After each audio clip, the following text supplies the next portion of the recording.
हल्दी लगावा मम्मी अपने दुलारी के फुलवा से ज्यादा लप सुगुआरी के फुलवा से ज्यादा लप सुगुआरी के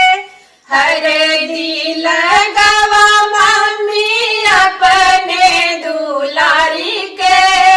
फुलवा से ज्यादा अलप सुगुआरी के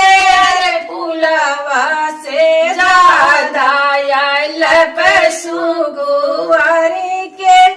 जल्दी से लगैया मम्मी तेरा जिन लगैया हो जल्दी से लगैया मम्मी तेरा जिन लगैया हो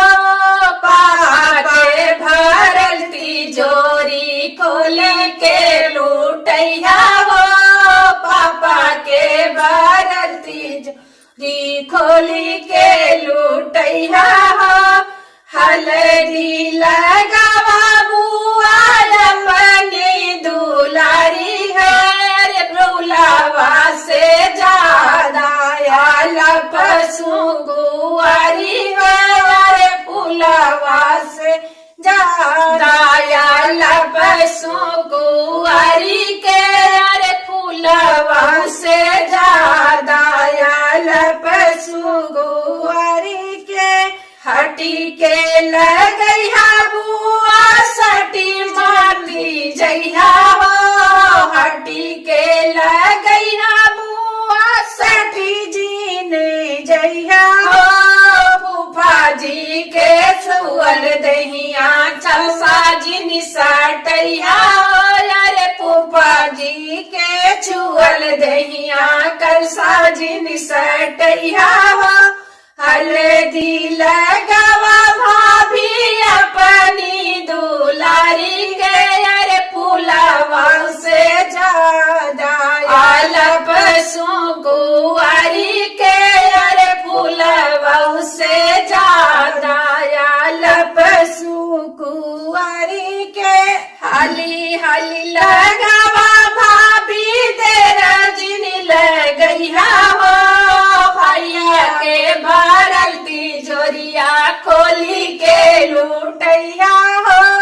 भैया के धरल रुपैया खोली के लूटैया हो हल्दी लगावा दीदी अपने दुलारी के फुलवा से ज्यादा लप सुगुआरी के फुलवा से ज्यादा लप सुगुआरी के सटी के लगैया दीदी दूर माते जइया हो सटी के लगैया दीदी दूर माती जइया हो जीजा जी के छुअल दहिया आशीर्वाद दहिया हो